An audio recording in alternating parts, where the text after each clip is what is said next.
Welcome to the Unapologetic with Janine McKinnon podcast, helping you step more fully into your feminine, unapologetic authenticity. I'm your host, Janine McKinnon, confidence and sexual empowerment coach, who went from the trenches of 2 kids under 2 years old, feeling exhausted, overwhelmed, disconnected, and resentful, to creating a life I'm obsessed with, full of passion, presence, pleasure, and playfulness.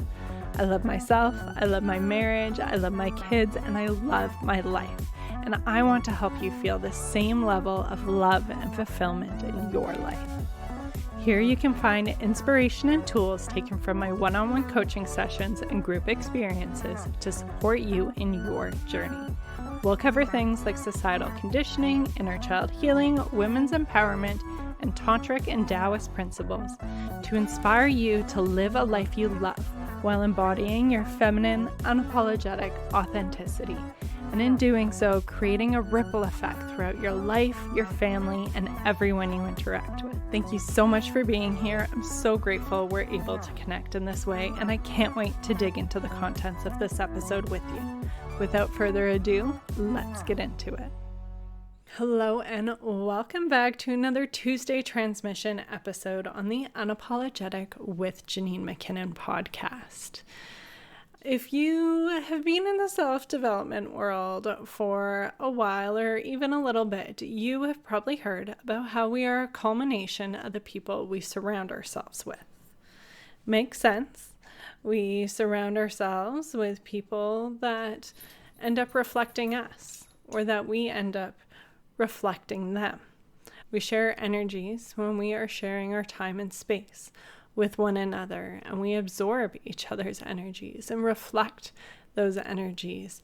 I think we all know what it's like to enter into a space or end up having a conversation with someone who is just down, who is an energy suck, a Debbie Downer. They only have negative things to say, and it feels like it sucks your energy and it dampens the mood of everyone who interacts with them. That carries on through our day in the lens we look at the world around us through, how we interact with others. And so all of these different relationships and interactions play a role. Yet many of you are holding on to relationships that are no longer serving you.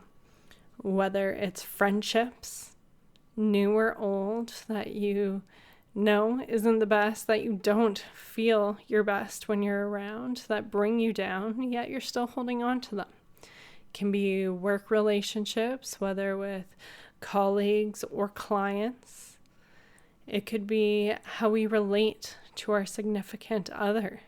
We know it's not working, yet things aren't changing.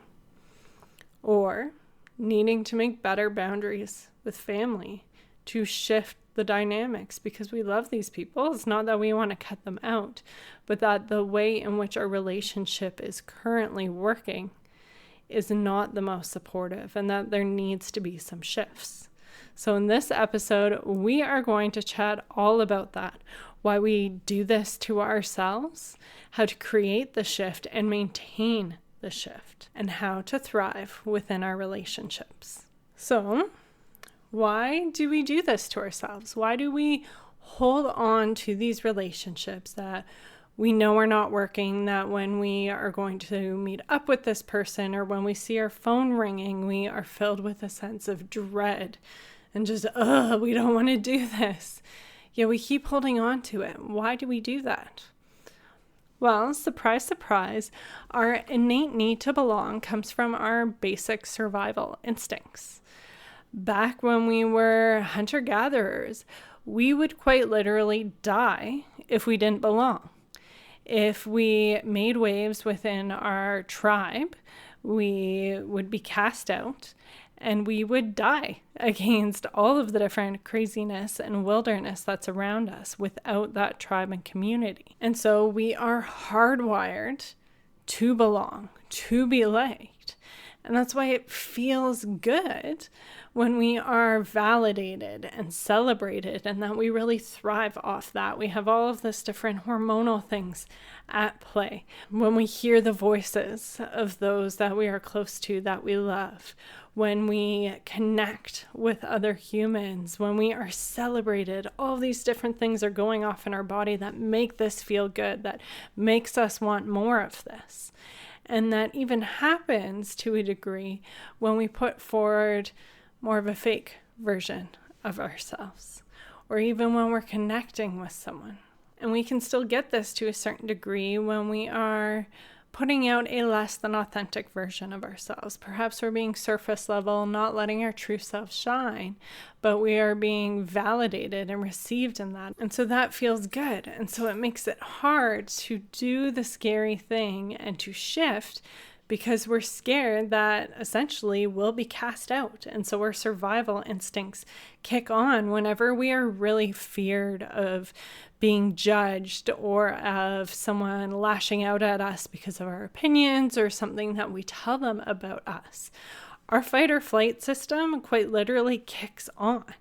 And so we are going to prepare ourselves to do what we need to do to survive that situation. And so that's something that is tricky, yet totally doable to rewire.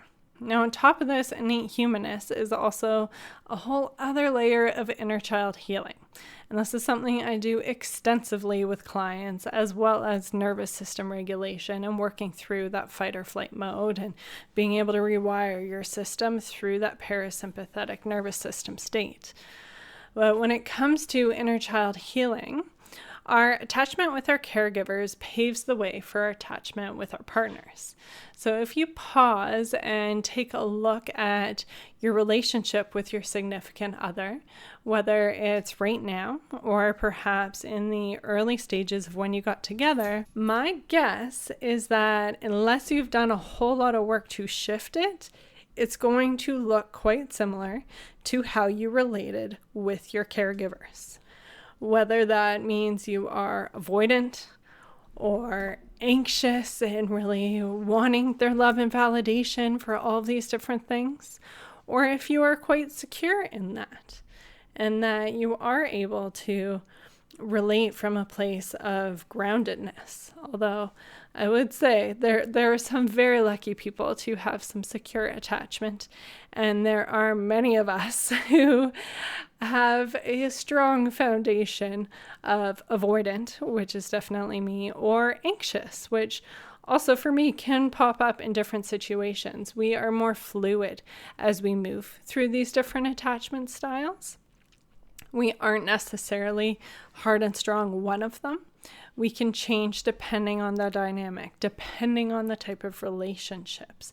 We can be one thing with our significant others and another attachment style when it comes to our friendships, or depending on the stage of our relationship. And what we accept from our relationships is very closely tied to our sense of worthiness and what is the norm with what we grew up with and what we continued to allow ourselves to be around, how we allow ourselves to be treated. And when we don't feel worthy of a certain level, we continue to have these negative relationships. When we feel like we can't be loved for who we are, that we will be abandoned if we speak up, if no one really cares about us, then we tend to attract these different relationships in our lives that really mirror that we accept this lesser treatment because we don't feel worthy of something more, that we worry about showing our true selves because we're scared that we'll be abandoned. So being vulnerable is really scary.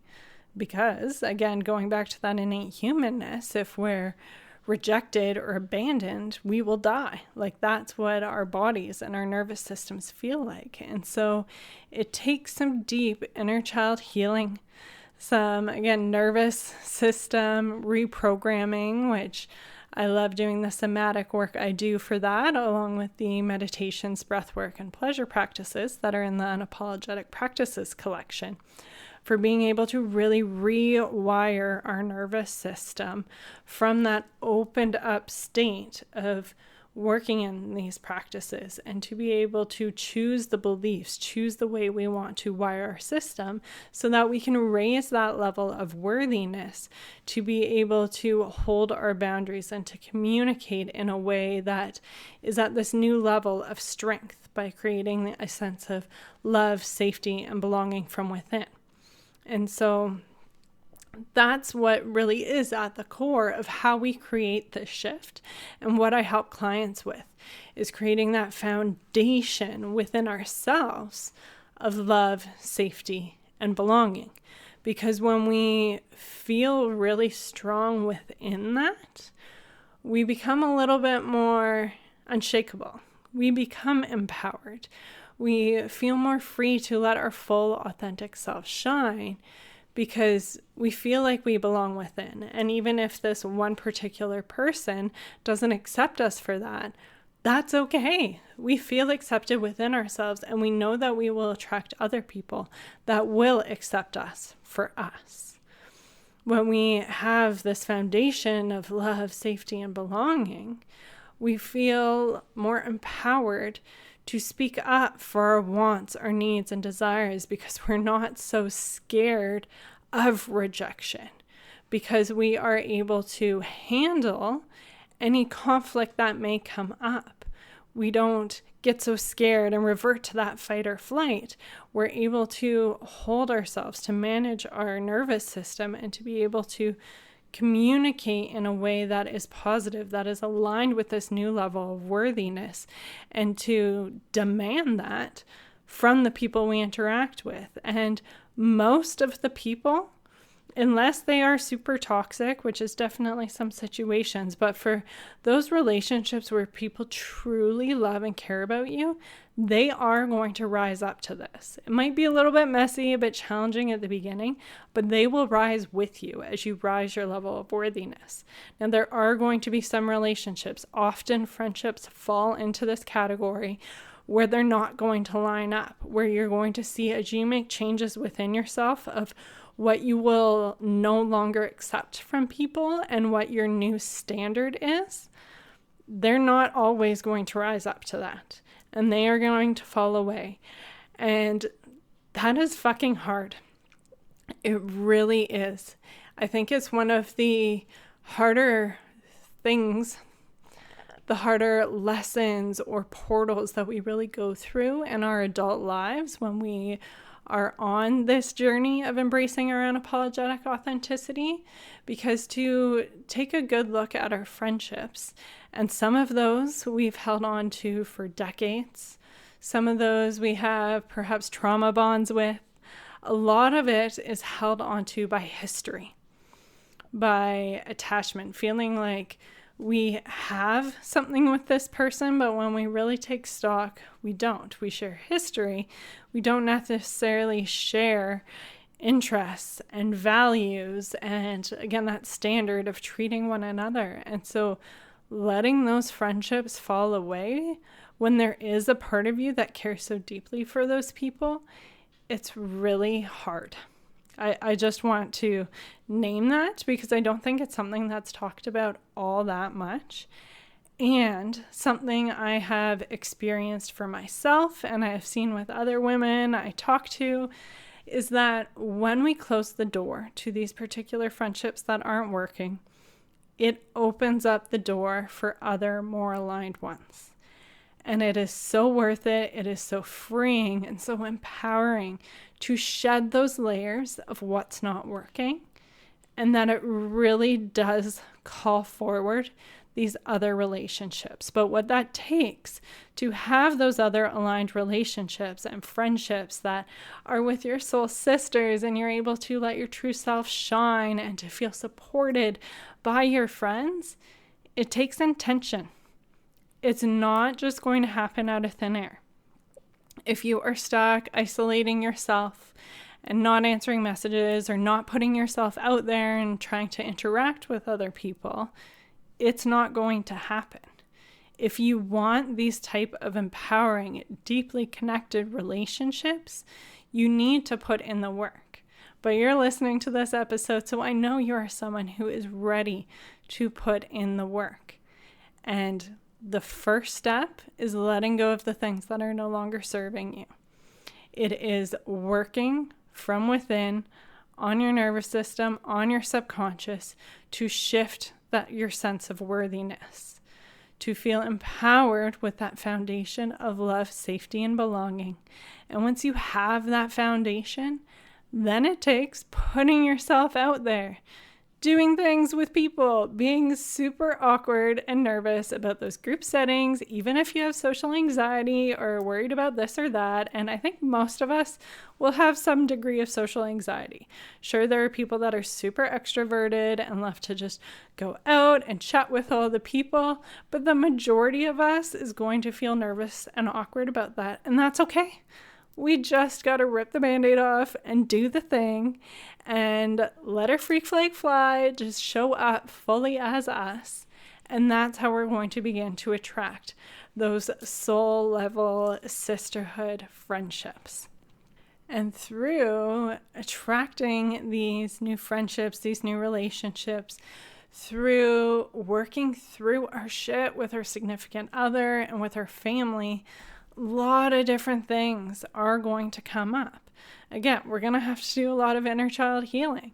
We're going to have to work on our father wounds, our mother wounds, our sisterhood wounds is a big one. I know that was huge for myself personally, is that I have a history of being backstabbed by girls time and time again. Close friends of mine, people who I consider to be my best friends, would go around and spread a bunch of lies about me. And so I felt like I couldn't connect with other women, that I couldn't let my full self shine because they would turn against me if I did, that I had to avoid being really close with other girls. And I say girls because this is from my childhood, from my teenage years, early 20s. But as I've gone to work through these wounds and came full force a couple of years ago with, again, a bunch of online friendships when I was deep in the content creating community and began to share my true opinions about big pharma and the medical institutions and different things, I got faced with a lot of rejection and attacking, and even having people create fake accounts to attack me. Like, it was bananas. And it showed me people's true colors.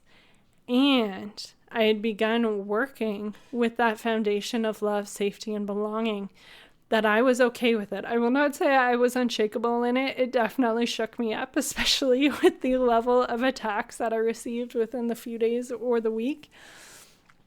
And I was able to move through it. I knew that those relationships were not meant for me. And it has attracted amazing, magical friendships and relationships with those that are fully aligned. And that further reinforces that sense of love, safety, and belonging. And I find when we move through this work, this healing work, I really like to think of it as like aligning more and more with our favorite self, this alignment work. It gets easier. It's hard at the beginning. It is messy in the middle. And then we get to the other side and we have all these tools that we're able to work with after creating this solid foundation. And then we're able to just move through things with a lot more flow and ease. So I just want to say that for those of you that are in that hard beginning or that messy middle, that yes, I see you and feel you and where you're at, and that it will all pay off. You're doing the right things. You're taking in the right podcasts and books, and you're staying dedicated to yourself. You're doing what you need to do, no matter how small those baby steps are. All of those steps will add on top of each other and pay off in the long run. So what are some things that you can do to really feel empowered in your relationships? So again, a lot of this comes down to inner child healing, finding out what your inner child needs and providing that for yourself. This is something I do quite a bit, again, within coaching, and you can do some discovery with this with a journal with yourself as well. Now, for integration and maintenance, meditations, breathwork, and pleasure practices are incredible for this. This is what really helps things cement in. This is how you're really able to rewire your nervous system and your subconscious. And within the Unapologetic Practices collection, which there is a 14-day free trial, and you can save 15% off for being a podcast listener with code PODCAST. And there is a self-love embodiment breathwork practice, which is so beautiful and so powerful for really creating that foundation of love, safety, and belonging. When I first did this practice 2 years ago, it opened me right up. And by using the power of the breath, you are able to open up both states of your parasympathetic and sympathetic nervous system. You're able to move energy through your body. You're able to move stuck emotions that are in different parts of your body. And from this opened up energetic state, you're able to begin to rewire different things. And so that's why in that particular practice, I get you to say out loud, love, I'm loved, I belong, I am safe. And that activates something within your system, within your brain, hearing it out loud. And you're able to really create that foundation from within for love, safety, and belonging. So that is available to all of you. Again, you can just have a little taste, try it out, see how it feels with the 14-day free trial. And again, you save 15% off when you use code PODCAST. You can also do that yourself. Mirror work is an incredibly powerful tool, and you need to have the feeling and the power behind it. You look at yourself in the eyes and say how much you love yourself. And maybe that love isn't going to come through right away. You can start with understanding, then acceptance, and then love. That's the pathway I generally take clients through, because we're not always going to love ourselves right away, and that's okay. But when we go through these different processes, we create that solid foundation. And when we begin to shift ourselves, our internal state, we're able to shift our external world around us, starting with our relationships, starting with our homes, starting with our families. And that's where it really creates the ripple effect throughout all different areas of our lives. So I will leave you at that for now. Thank you so much for listening. And my aim is to just really help you feel empowered and inspired to create those shifts within your relationships that you know you need to make. If you are feeling off in one way or another with any of your relationships, I know there's a part of you that knows this. And I just want you to know that you are strong enough and worthy enough to create those shifts and changes. And going through those hard parts, that messy middle, it will get easier and easier. You got this. Thank you for joining us inside the Unapologetic with Janine McKinnon podcast. I hope you enjoyed today's episode. If you feel called, I would so appreciate it if you shared about this episode in your stories or left us a review to help us reach more women in their unapologetic authenticity journey. Until next time, trust your inner wisdom and make some magic.